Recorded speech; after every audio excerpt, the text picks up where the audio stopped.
शिवलिंग तयार झाल्यानंतर आपण दिवा पण प्रज्वलित करून घेतला आहे आणि महादेवाच्या पिंडीचा आपण सुंदरपैकी असा अभिषेक केलेला आहे घरगुती.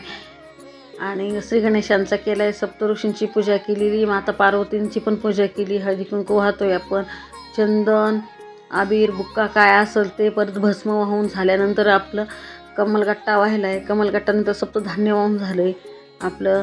त्यानंतर आपण बेलाचं सुंदर असं पान घेतलेलं आहे आणि त्याच्यावर एक फूल आणि अक्षदा ठेवून ते पण महादेवाला अर्पण केलेले.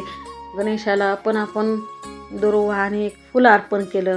त्यानंतर मी महादेवांना पण दुर्वा आणि फूल अर्पण करते कृष्ण कमळाचं. त्याच्यानंतर वस्त्र मी घरीच तयार केलेले वस्त्र ते पण अर्पण केलं. मग फुलवरा लावला, पूर्ण अभिषेक वगैरे सगळं झाल्यानंतर फुलवरा लावल्यानंतर पत्री पण वाहिली, फळ फूल पार्वती मातेचं शृंगार सगळं वाहिले, बांगड्या खण चोळी काय असेल ते.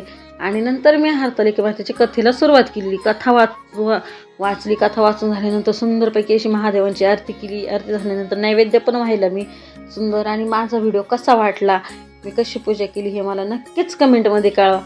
चलो बाय. आणि तुम्ही म्हणशाल तू व्हिडिओ दिसत नाही, तर मी स्वतः व्हिडिओ काढते त्याच्यामुळे मी कसे दिसेल. चलो.